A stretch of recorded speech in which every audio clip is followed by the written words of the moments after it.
Picture this. It's 1347, and Lady Margaret of Wessex is preparing for her weekly bath. She's considered the pinnacle of medieval hygiene, a woman who actually bathes more than most nobles of her time.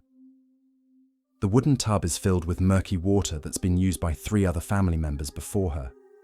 She slides into the lukewarm liquid, unaware that she's about to share her bath with bacteria, parasites, and microscopic horrors that would make modern scientists recoil in disgust. By the time she emerges, she'll have exposed herself to more diseases than a plague victim. This isn't fiction, this is the reality of medieval bathing, and trust me, it gets exponentially worse than you could ever imagine. We've been fed a sanitized version of medieval life through Hollywood films and romantic novels. We see knights in shining armor, elegant castles, and courtly love stories. But here's the truth, your history textbooks conveniently left out. Medieval Europeans had hygiene practices so revolting they would be considered biological warfare today. These people built magnificent cathedrals while wallowing in filth that would make a modern septic tank seem pristine by comparison. I'm about to take you on a journey through the most nauseating aspects of medieval bathing culture.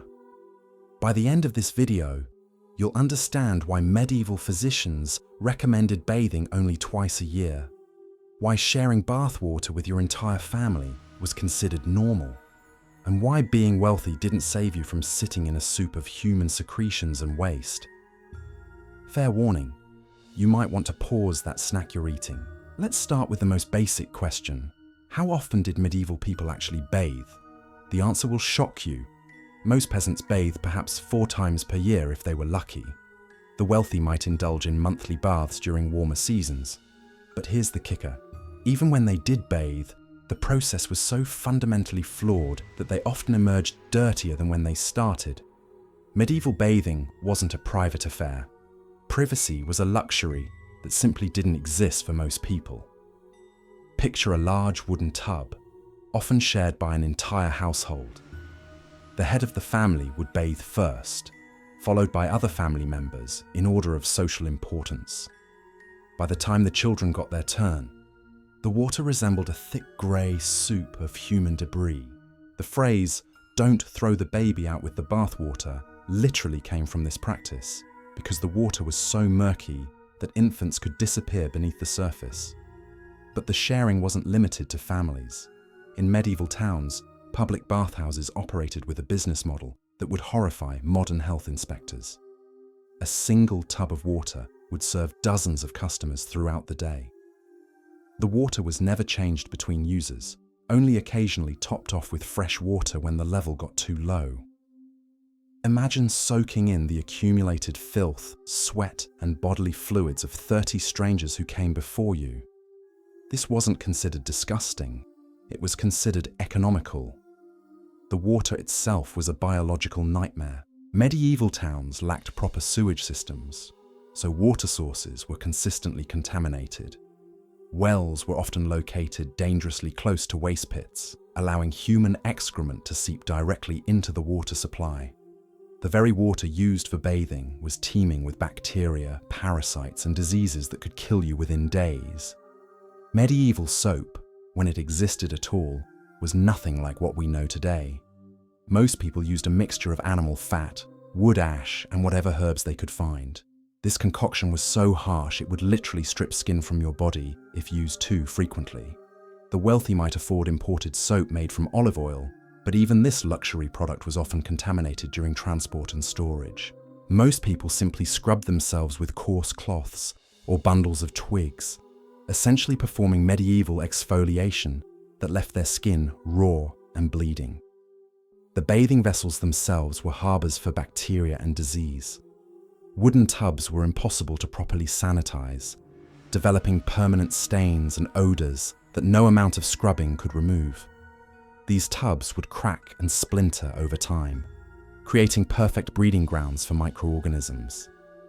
Metal tubs were rare and expensive, often made from materials that would rust or corrode, contaminating the water with toxic metals. Temperature control was another horrifying aspect of medieval bathing. Water was heated in large cauldrons over open fires, making consistent, yet nearly impossible to achieve safe temperatures. Water was often scalding hot at the top and freezing cold at the bottom, creating thermal layers that encourage bacterial growth. Many people suffered severe burns from poorly heated bath water, while others contracted pneumonia from prolonged exposure to cold water during winter months. The location of medieval baths was equally problematic. Most bathing occurred in kitchens or main living areas, where food was prepared and consumed. This meant that bath water would splash onto cooking surfaces, and steam from dirty bath water would contaminate food supplies. The lack of proper drainage meant that dirty bath water was often simply dumped onto floors or out windows, creating puddles of contaminated water that bred insects and disease. Medieval physicians, working with their limited understanding of disease transmission, actually discouraged frequent bathing. They believed that hot water opened the pores, making the body vulnerable to evil spirits and disease-carrying vapors called miasmas. Some medical texts warned that bathing more than twice annually could weaken the body's natural defenses and lead to madness or death. This medical advice, combined with practical limitations, created a culture where avoiding baths was considered both wise and virtuous. The wealthy classes developed elaborate bathing rituals that were more about displaying status than achieving cleanliness. Rich merchants and nobles would have servants carry heated water up multiple flights of stairs, often losing significant heat during transport. The bath would be scented with expensive herbs and oils, but these additions often masked rather than eliminated the underlying contamination. Wealthy women would bathe while wearing linen shifts to preserve modesty, but these garments would trap dirt and bacteria against their skin throughout the bathing process. Medieval bathhouses became associated with prostitution and moral corruption, adding social stigma to an already problematic practice. Church authorities condemned public bathing as sinful, claiming it led to lustful thoughts and immoral behavior. This religious opposition to bathing created a cultural shift where physical cleanliness became associated with spiritual corruption, leading many devout Christians to actively avoid washing as a form of penance. The tools used for medieval bathing were primitive and often dangerous.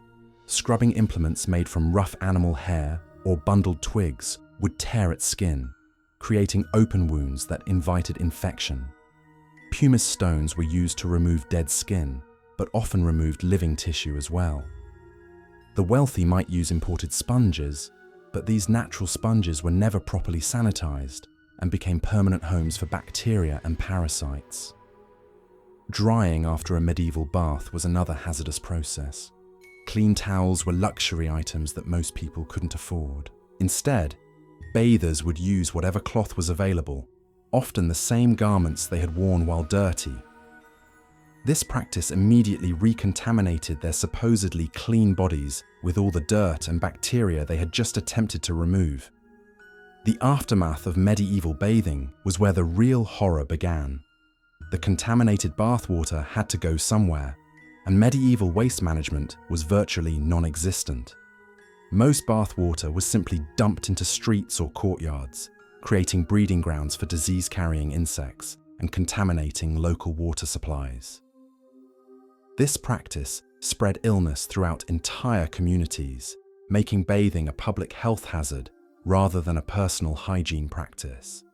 The seasonal nature of medieval bathing created additional complications. Most people bathed only during warmer months, allowing dirt and bacteria to accumulate on their bodies for 6 months or more during winter. When spring bathing season arrived, the accumulated filth was so embedded in their skin that single baths were insufficient to remove it, leading to multiple bathing sessions that increased exposure to contaminated water. Medieval children faced the most horrifying bathing conditions of all. Infants were often bathed in the same water used by adults, exposing their vulnerable immune systems to concentrated doses of adult bacteria and diseases. Baby mortality rates soared during bathing seasons, as newborns contracted fatal infections from contaminated bathwater. Parents, believing they were caring for their children, unknowingly subjected them to biological torture that modern pediatricians would classify as child abuse. The communal nature of medieval bathing extended beyond families to entire social groups. Monasteries and convents practiced group bathing as a form of spiritual cleansing, cramming dozens of monks or nuns into shared tubs. These religious communities, already weakened by fasting and harsh living conditions, became perfect incubators for waterborne diseases. Entire monasteries would be decimated by infections that spread through their communal bathing rituals, yet they continued these practices, believing they were following divine commandments. Medieval military camps took communal bathing to even more disgusting extremes. After battles, wounded soldiers would share bathwater contaminated with blood, pus, and open wounds. Army physicians actually recommended this practice, believing that shared bathing would help warriors bond and heal together. The reality was mass infection on an industrial scale, with more soldiers dying from bath-related diseases than from combat injuries. The herbs and additives medieval people used in their baths created additional layers of contamination. Lavender, rosemary, and other aromatic plants were added to mask odors, but these organic materials would rot in the standing water, creating bacterial breeding grounds. Wealthy bathers would add wine or milk to their bath water, believing these substances had purifying properties. Instead, these additions created perfect nutrients for harmful microorganisms, turning bath water into a biological weapon. Medieval bathing implements were repositories of accumulated filth that would horrify modern microbiologists. Scrubbing brushes made from animal hair were never properly cleaned between uses, becoming permanent homes for parasites and bacteria. These brushes would be passed down through generations, accumulating decades of human contamination. Using these implements was like scrubbing your body with a concentrated culture of every disease that had touched them over the years. The timing of medieval baths was dictated by superstition rather than hygiene needs. Many people believed that bathing during certain moon phases or on specific days would bring bad luck or illness. This led to entire communities bathing simultaneously during supposedly auspicious periods, overwhelming local water supplies and creating massive contamination events. When hundreds of people in a medieval town all decided to bathe on the same day, the result was environmental disaster on a scale that defied comprehension. Medieval medical treatments involving baths were particularly nightmarish. Physicians prescribed therapeutic baths using water mixed with human urine, animal blood, or crushed insects. Patients suffering from skin conditions were immersed in baths containing mercury or lead, believing these toxic metals would cure their ailments. The treatments were often more lethal than the original diseases, creating new categories of bath-related poisoning and death. The construction of medieval bathing facilities guaranteed contamination through their fundamental design flaws.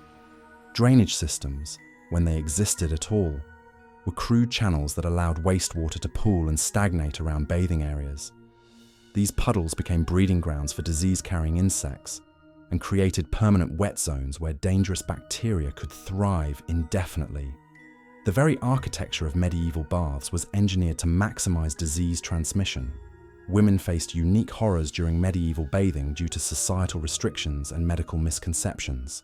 Pregnant women were often forbidden from bathing entirely, based on beliefs that hot water could harm unborn children. When they were permitted to bathe, pregnant women used water that had been treated with herbs, believed to strengthen babies. But these additives often contained toxic compounds that caused miscarriages or birth defects. The seasonal bathing patterns of medieval Europe created cyclical disease outbreaks that decimated populations. Spring bathing season coincided with the emergence of insects and parasites from winter dormancy, creating perfect storm conditions for disease transmission. Communities that had survived harsh winters would be wiped out by infections contracted during their first communal baths of the year. Medieval servants and slaves endured the most degrading bathing conditions imaginable. They were required to prepare bathwater for their masters while being prohibited from bathing themselves, except in the contaminated water left behind. Servants would spend hours heating and carrying water for noble families, only to be permitted brief access to the grey, cold remnants. This practice created a permanent underclass of people who were professionally exposed to concentrated filth and disease. The trade in medieval bath-related products created entire industries built on deception and contamination. Merchants sold expensive soaps made from recycled animal fat and contaminated oils, marketing them as luxury items imported from distant lands. Bath salts were often nothing more than ground rock, mixed with coloured sand, providing no cleansing benefit while adding abrasive particles that damaged skin and created entry points for infection. Medieval bathing rituals for special occasions reached levels of absurdity that bordered on mass poisoning events. Wedding preparations involved elaborate bathing ceremonies where entire wedding parties would share successive baths in the same water, believing this practice would ensure marital harmony. These events became legendary for the number of guests who contracted serious illnesses, yet they continued as treasured traditions passed down through generations. The preservation methods used for medieval bathwater between uses created additional contamination hazards. Families would cover their bathing tubs with wooden planks or cloth, allowing the water to sit for days or weeks between bathing sessions. This standing water became breeding grounds for mosquitoes, flies, and other disease vectors, while developing bacterial concentrations that could kill healthy adults within hours of exposure. Medieval physicians documented case after case of bath-related deaths, yet their understanding of disease transmission prevented them from making the obvious connections. Medical texts from the period describe mysterious illnesses that would strike entire households simultaneously, always coinciding with bathing sessions. These physicians attributed the deaths to supernatural causes or divine punishment, never recognizing that the shared bathwater was the common factor killing their patients.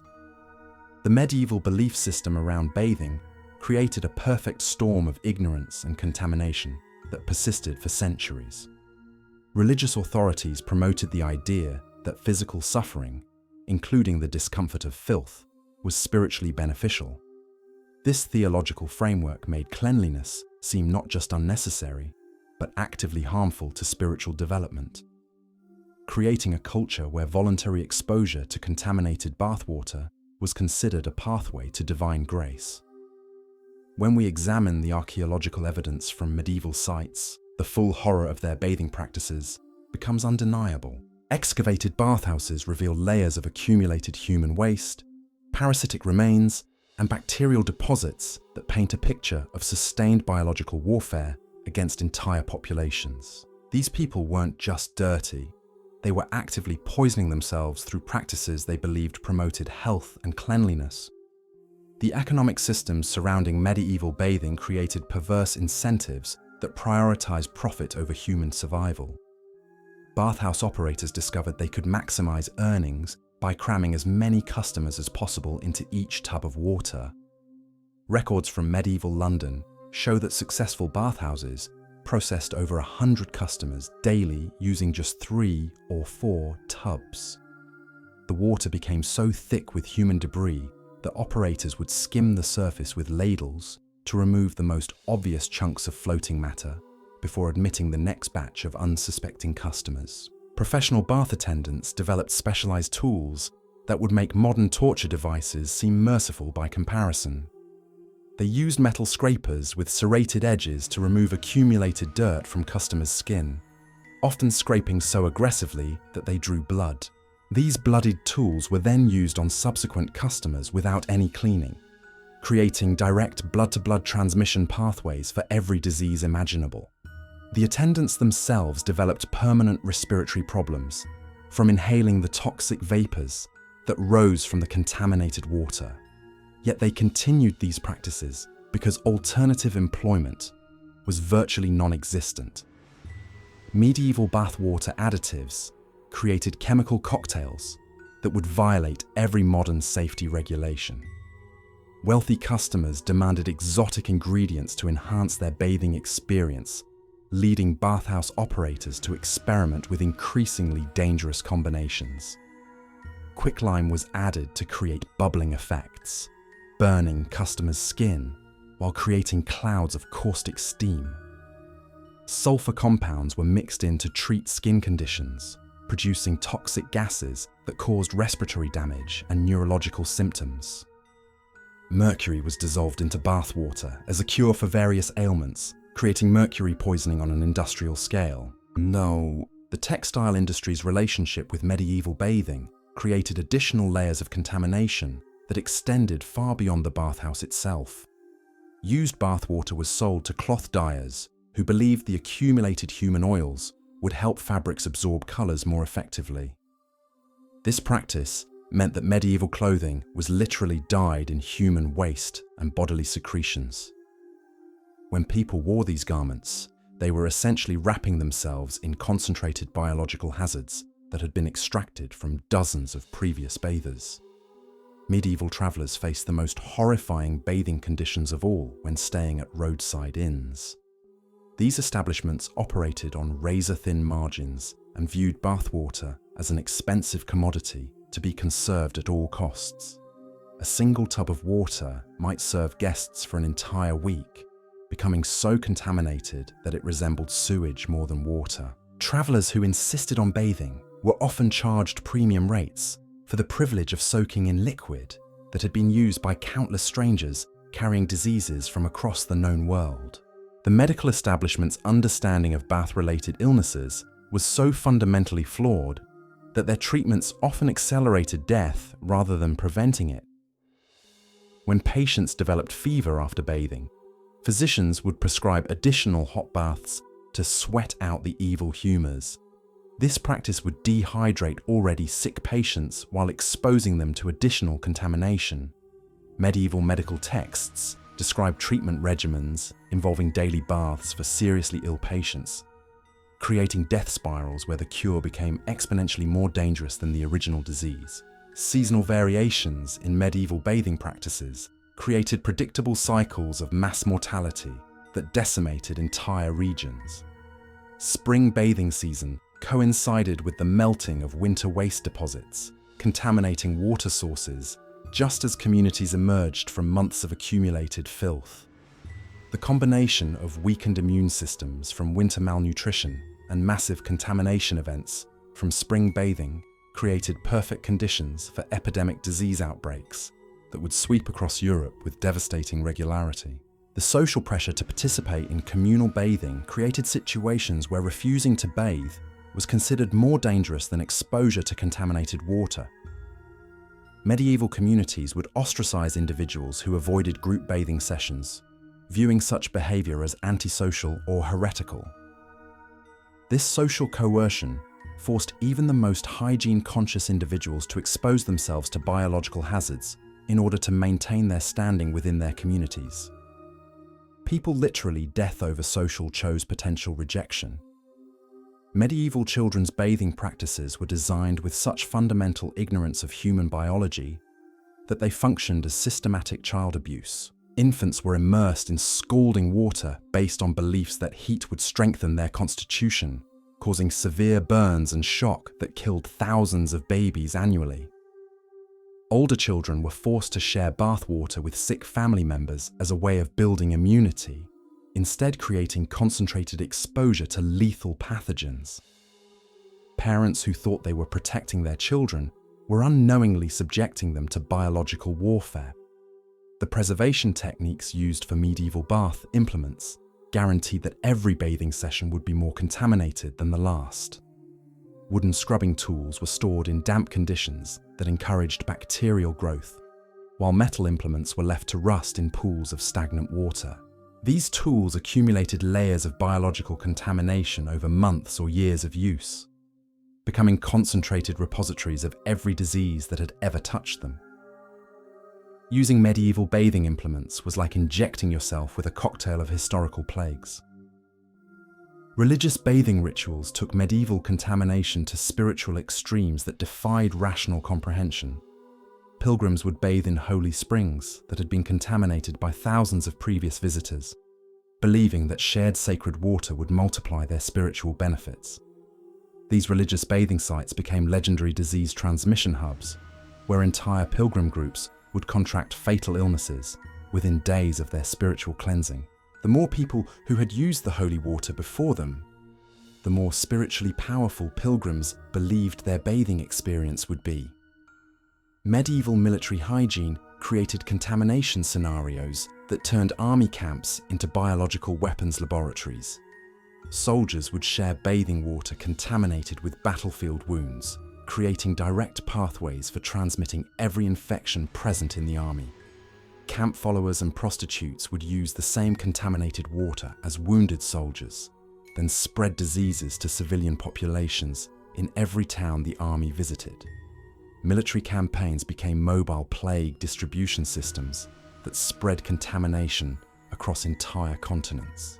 The medieval understanding of contagion was so backwards that their prevention strategies actually accelerated disease transmission. When bathhouse customers showed signs of illness, operators would add more herbs and spices to the water, believing these additions would counteract the sickness. Instead, these organic materials provided additional nutrients for harmful bacteria, while creating false confidence that encouraged more people to use obviously contaminated water. The sicker the previous bathers appeared, the more additives went into the water, creating exponentially more dangerous bathing conditions. Winter bathing practices in medieval Europe created unique contamination challenges that tested the limits of human survival. Indoor bathing during cold months meant that contaminated water would remain in living spaces for extended periods, creating permanent sources of airborne pathogens. Families would huddle around steaming tubs of filthy water, breathing concentrated clouds of bacteria-laden vapor, while believing they were enjoying luxurious warmth. These winter bathing sessions often killed more family members than the harsh weather they were designed to combat.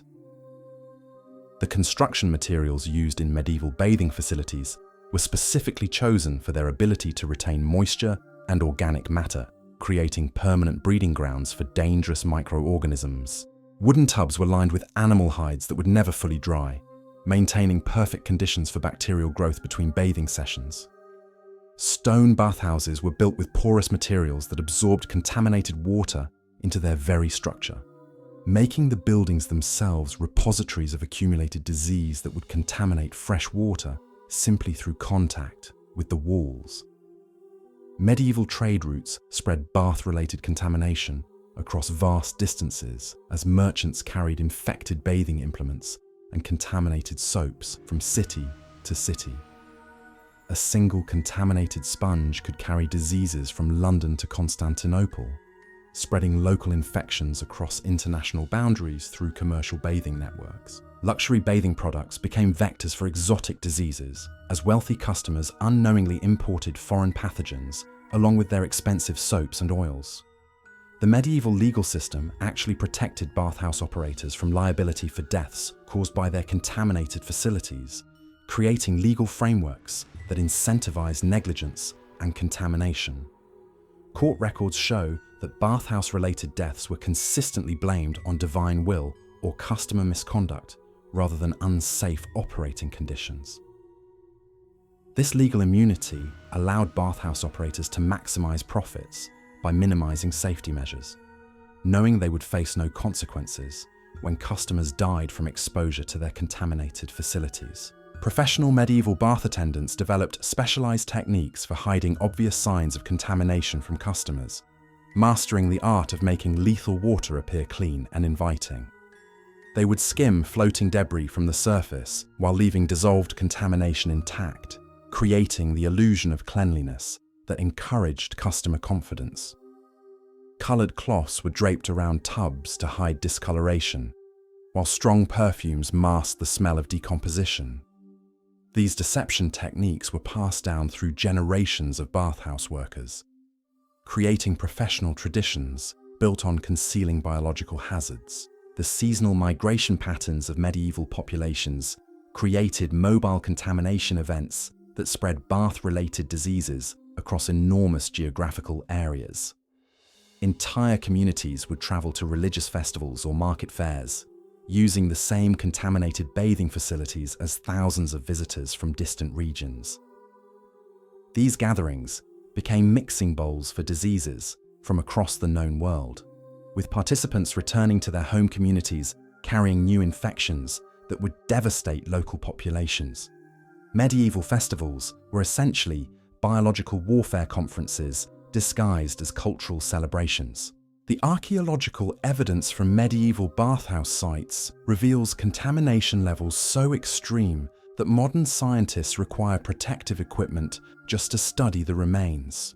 Soil samples from medieval bathing areas contain parasite concentrations that exceed anything found in modern sewage treatment facilities. The bacterial deposits are so dense that they have created unique geological formations, turning bathhouse sites into permanent monuments to medieval biological warfare. These locations remain contaminated centuries after their last use, testament to the devastating effectiveness of medieval hygiene practices. When we examine the full scope of medieval bathing culture, we see a civilization that had perfected the art of turning basic human needs into weapons of mass destruction. These weren't isolated incidents of poor hygiene, but systematic practices that guaranteed maximum contamination and disease transmission. Medieval Europeans had created a perfect storm of ignorance, superstition, and economic pressure that transformed every attempt at cleanliness into an exercise in biological warfare. The most horrifying aspect of medieval bathing wasn't the immediate deaths it caused, but the long-term genetic damage inflicted on entire populations. Survivors of medieval bathing practices carried permanent health consequences that were passed down through generations, creating bloodlines weakened by centuries of systematic contamination. The medieval period didn't just kill individuals, it damaged the fundamental genetic health of European civilization for centuries to come. The transformation of bathing from a necessity into a death sentence reached its absolute nadir during the Great Plague outbreaks that swept across medieval Europe. When the Black Death arrived in 1347, terrified populations turned to bathing as their salvation, believing that cleansing their bodies would purge the evil humours causing the pestilence. What they created instead was a biological amplification system that accelerated death rates beyond anything the plague could have achieved alone. Medieval plague baths were nightmarish affairs that defied every principle of disease prevention. Entire families would crowd into single tubs, believing that shared suffering would provide collective protection against the pestilence. The sick and healthy bathed together, creating perfect mixing chambers where plague bacteria could transfer between victims with unprecedented efficiency.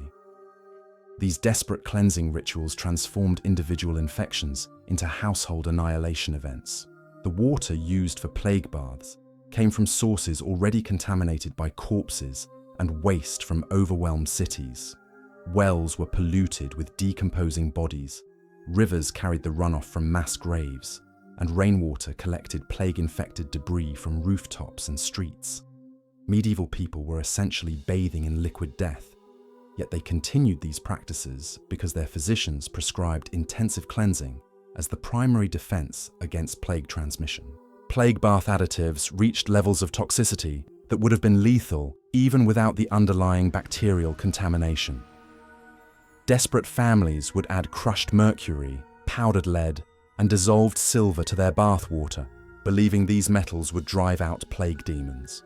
The chemical burns from these additives created open wounds that provided direct pathways for plague bacteria to enter the bloodstream, guaranteeing rapid death for anyone who survived the initial poisoning. Tonight, when you step into your private shower with clean, hot water, antibacterial soap, and fresh towels that only you have used, take a moment to appreciate this miracle of modern hygiene. You're living in luxury that medieval emperors could never have imagined, free from the biological warfare that medieval Europeans called bathing. What's the most shocking revelation about medieval hygiene practices? Share your thoughts below, and if you survived this journey through history's most disgusting bathing culture, you've earned that hot shower waiting for you.